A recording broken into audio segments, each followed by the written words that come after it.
Ketika Presiden kalau kita kilas balik, ketika Presiden mengumumkan, pasien pertama dan,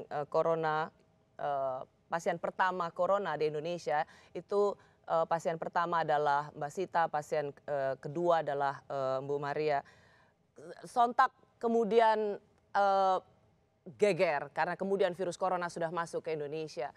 Bagaimana Anda menggambarkan perasaan Anda waktu itu ketika Ya, halo? seketika Anda menjadi sumber berita? Halo? Iya? Mhm, Ya, saya dulu? silakan.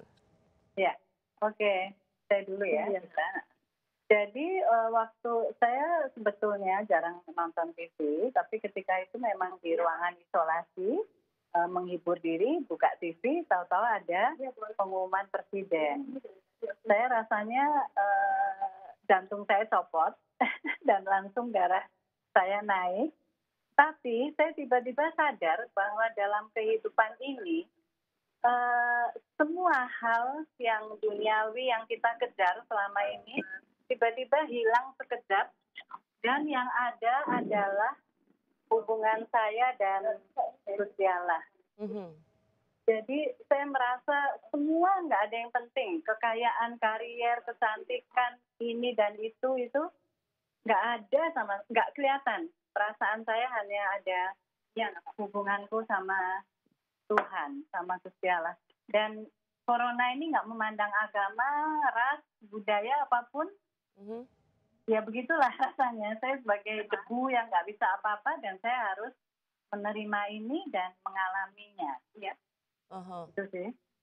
Nah, tapi gini, jadi eh, waktu down itu memang apalagi ketika tiba-tiba di kompleks saya rame, di WhatsApp grup kompleks itu ribut sekali, tapi saya beruntung sekali punya RT yang luar biasa dan isinya adalah Anis Hidayat, di mana mereka mengkoordinasikan semuanya jadi menjadi tenang ya untuk menghadapinya, begitu. Oke, Menjaga rumah juga.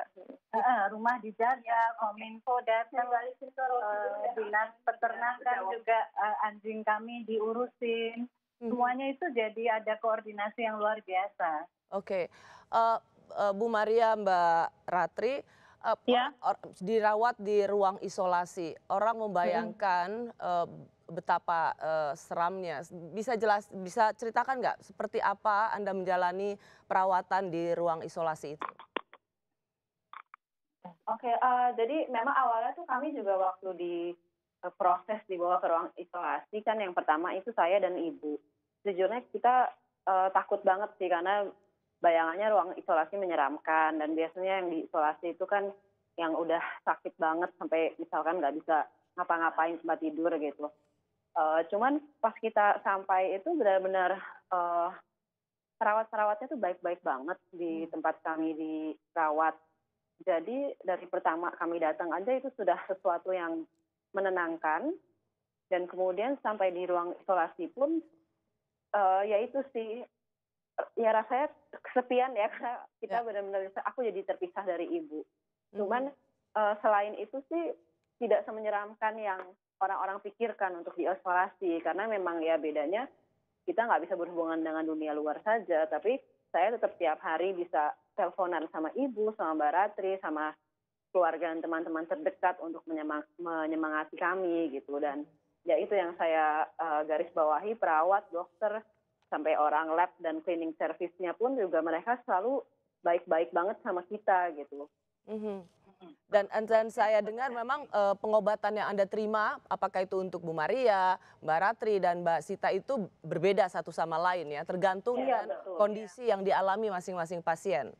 Iya, jadi kalau itu tuh memang, sepertinya obatnya yang paling banyak itu saya, karena meskipun saya hanya batuk aja, tapi memang pas, segala berita-berita itu, pas awal-awal berita miring tentang saya keluar, memang akhirnya saya jadi drop lagi gitu kan ya, kesehatannya gitu, batuknya jadi agak lebih parah, mual sampai nggak bisa tidur, sampai muntah lagi gitu. Jadi, dan juga saya ada bronkonemonianya yang agak lumayan lama nggak hilang-hilang. Jadi kalau saya pribadi itu dari nebulizer, antibiotik ada di infus dan yang disuntik sama yang diminum, ada obat batuk, obat mual, obat lambung. Kalau Mbak Ratri bahkan nggak diinfus Kalau di bandara. saya karena kebetulan pas masuk ke ruang isolasi itu saya sebenarnya sudah seminggu sembuh dari demam dan hanya sisa dahak sedikit. Jadi waktu saya bilang setiap hari kan oleh dokter ditanya keluhannya apa, saya cuma bilang saya hanya ada dahak aja dokter, suster gitu.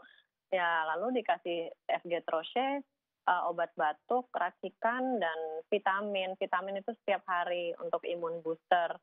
Tapi kalau misalnya saya tanya ke dokter ya kan kebayang ya Mbak, maksudnya saya aja 10 hari itu begah ibu sama Sita 13 hari. Nah, setiap hari ada dokter, saya selalu cecer aja pertanyaannya apa gitu. Dokter ini ada apa sebenarnya. Nah, setiap hari mereka jawabannya sama. Virus itu kan self-limiting disease, jadi Mbak harus tenang, harus banyak air minum air putih ya, terus istirahat yang cukup, dan ya harus menenangkan diri supaya daya tahan tubuhnya cepat naik gitu. Ya. Karena memang nggak ada obat khusus untuk virus. Jadi ini bukan soal vaksin, bukan soal apa.